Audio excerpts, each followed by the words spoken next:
Hello everyone, welcome to KNO academy YouTube channel. So ನಿಮ್ಗೆಲ್ಲರೂ ಗೊತ್ತಿರೋ ಹಾಗೆ ಇನ್ನೇನು 2-3 ತಿಂಗಳಲ್ಲಿ RRB ಎಕ್ಸಾಮ್ ಬರುತ್ತೆ.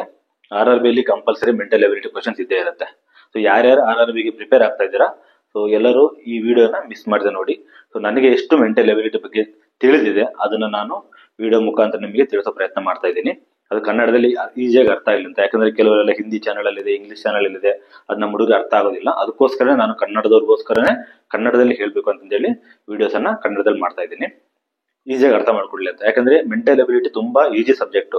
ನಮ್ಮ ಹುಡುಗರು ಏನ್ ಮಾಡ್ತಾರೆ ಅಂದ್ರೆ ಕಷ್ಟ ಆಗುತ್ತೆ ಅಂತ ಓದೋದಿಲ್ಲ, ಯಾವ ರೀತಿ ಅದನ್ನ ಸ್ವಲ್ಪ ನಮ್ ತಲೆ ಉಪಯೋಗಿಸ್ಬೇಕು. ತಲೆ ಉಪಯೋಗಿಸಿದ್ವಿ ಅಂತಂದ್ರೆ ಅದರಷ್ಟು ಈಸಿಯಾಗಿ ಯಾವ ಸಬ್ಜೆಕ್ಟ್ ಇಲ್ಲ. ಓಕೆನಾ? ನಿಮ್ಗೆಲ್ಲರಿಗೂ ಗೊತ್ತಿರೋ ಹಾಗೆ ನಾರ್ಸೆಟ್ ಆಗಿರಬಹುದು, ಜಿಪ್ಮರ್ ಆಗಿರಬಹುದು, RRB ಆಗಿರಬಹುದು, ಮುಂಚೆ ESIC ನಲ್ಲೂ ಕೂಡ ಇತ್ತು. ಓಕೆನಾ? ಪ್ರತಿಯೊಂದರಲ್ಲೂ ಮೆಂಟಲ್ ಎಬಿಲಿಟಿ ಕ್ವಶನ್ಸ್ ಇದ್ದೇ ಇರ್ತವೆ. ಸೊ ನೀವು ಆರಾಮಾಗಿ ಈಸಿಯಾಗಿ ನಿಮ್ಗೆ ಅರ್ಥ ಮಾಡ್ಕೊಂಡ್ರಿ ಅಂತಂದ್ರೆ 20-25 ಮಾರ್ಕ್ಸ್ ಈಸಿಯಾಗಿ ತಗೊಳ್ಬಹುದು. ಓಕೆ, ಸೊ ಸಮ್ ಟೈಮ್ಸ್ ನಮ್ ನರ್ಸಿಂಗ್ ಪಾರ್ಟ್ ಇಂದ ಕೈ ಕೊಡ್ತು ಅಂದ್ರೂ ಕೂಡ ಇದರಲ್ಲಿ ನಾವು ಮಾರ್ಕ್ಸ್ ಅನ್ನ ತಗೊಳ್ಬಹುದು. ಓಕೆ, ಸೊ ಫಸ್ಟ್ನೇ ಕ್ವಶನ್ಸ್ ನಾನು ಇವತ್ತು ಟಾಪಿಕ್ ಯಾವ್ದಪ್ಪ ಅಂದ್ರೆ ಡೈರೆಕ್ಷನ್ ಪ್ರಾಬ್ಲಮ್. ಸೊ ಇದಂತೂ ನೋಡಿ 2015 RRB 2015 ಬಂದಿರತಕ್ಕಂಥ ಕ್ವಶನ್ ಇದು. ಓಕೆ, ನೀವು ಬೇಕಾದ್ರೆ ಪ್ರೀವಿಯಸ್ ಕ್ವಶನ್ ಪೇಪರ್ ಅಲ್ಲಿ ತಗೊಂಡು ನೋಡಬಹುದು. ಒಂದ್ಸರಿ ಕ್ವಶನ್ ಓದ್ಬಿಡ್ತೀನಿ. Sachin walks 40 meter towards north. Then he takes left turn and walks 20 meter. He again takes left turn and walks 40 meter. How far and which direction he is from the starting point?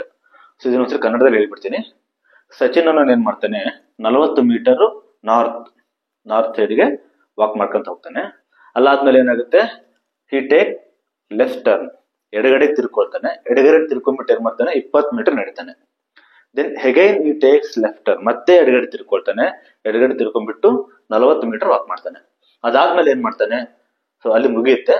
Question ಏನಪ್ಪಾ ಅಂತಂದ್ರೆ how far and which direction is from the starting point. ಅಂದ್ರೆ starting point ಇಂದ ಇವಾಗ ಇದನ್ನಲ್ವಾ, ಎಷ್ಟು ದೂರದಲ್ಲಿದ್ದಾನೆ ಮತ್ತು ಯಾವ direction ಅಲ್ಲಿ ಇದ್ದಾನೆ ಅಂತ ನೋಡ್ಬೇಕು.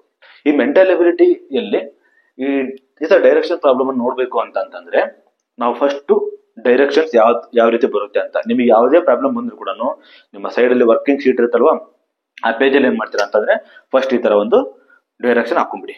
ಓಕೆನಾ?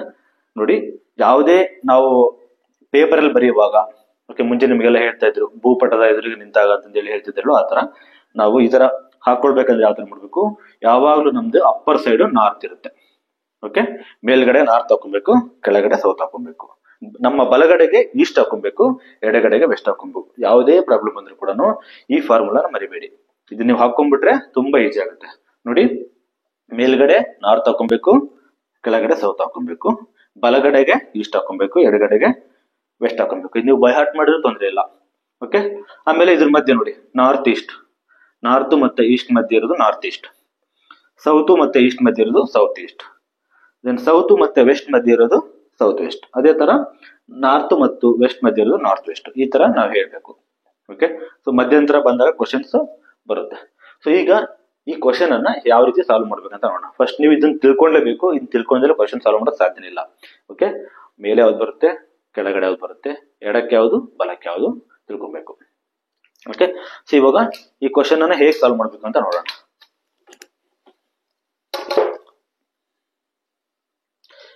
ನಿಮ್ಗೆ ಈಸಿ ಆಗ್ಲಿ ಅನ್ನೋದಕ್ಕೋಸ್ಕರ ನಾನು ಜಸ್ಟ್ ಈ ತರ ಎಲ್ಲ ಮಾರ್ಕರ್ ಅಲ್ಲಿ ತೋರಿಸ್ತೀನಿ.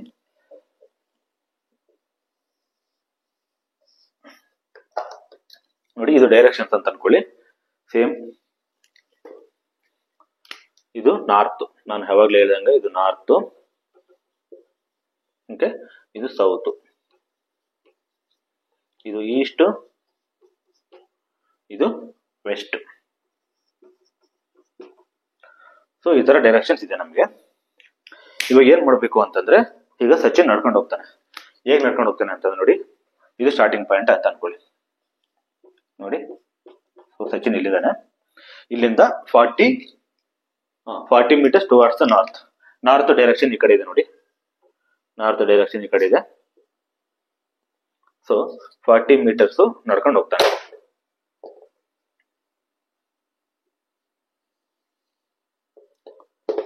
ನಾರ್ತ್ ಕಡೆಗೆ 40 ಮೀಟರ್ಸ್ ಹೋದ.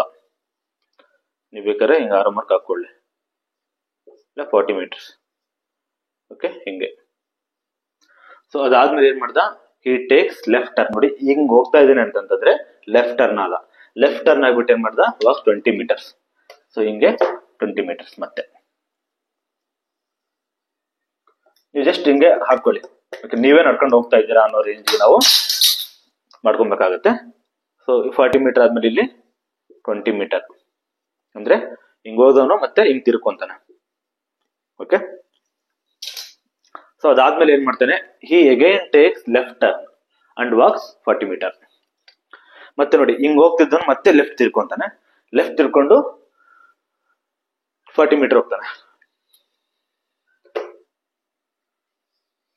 40 ಮೀಟರ್ ಇಲ್ಲಿ ಬಂತು ಅಂದ್ರೆ ಹಿಂಗ್ ಬಂದ, ಇದು 40 ಮೀಟರ್ ಇದೆ.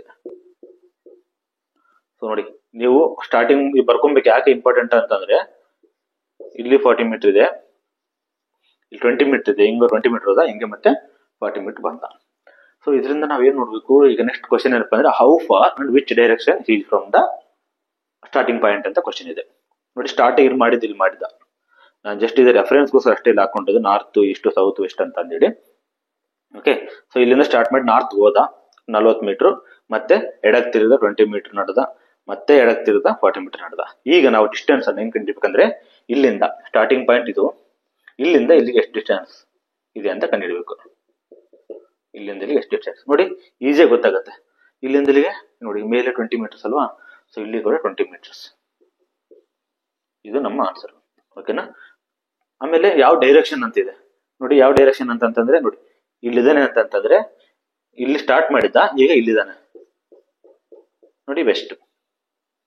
ಓಕೆ, 20 ಮೀಟರ್ ವೆಸ್ಟ್ ಆಪ್ಷನ್ಸ್ ಅಲ್ಲಿ. ನಾನು ಆಪ್ಷನ್ಸ್ ಹೇಳಿಲ್ಲ ಅವಾಗಲೇ.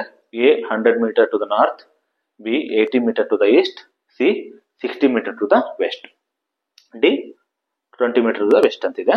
ಸೊ ನಮಗೆ ಇಲ್ಲಿ 20 ಮೀಟರ್ಸ್ ಇದ್ದ, ಇಲ್ಲಿ 20 ಮೀಟರ್. ಸೊ ಅದಕ್ಕೋಸ್ಕರ ಸೊ ಇಲ್ಲಿಂದ ಇಲ್ಲಿಗೆ 20 ಮೀಟರ್ ಅಂತ ಕನ್ಸಿಡರ್ ಮಾಡ್ಬೇಕಾಗತ್ತೆ. ಯಾವ ಕಡೆ ಇದೆ ಅಂದ್ರೆ ವೆಸ್ಟ್ ಡೈರೆಕ್ಷನ್. ಸೊ ಈಸಿಯಾಗಿ ಅರ್ಥ ಆಗಿದೆ ಅಂತ ಅನ್ಕೊಂಡು, ಅರ್ಥ ಆಗಿಲ್ಲ ಅಂದ್ರೆ ಇನ್ನೊಂದ್ಸರಿ ರಿಪೀಟ್ ವಿಡಿಯೋ ನೋಡಿ. ಈಗ ನೆಕ್ಸ್ಟ್ ಇನ್ನೊಂದು ಕ್ವಶನ್ ಹೋಗ್ತಾ ಇದ್ದೀನಿ.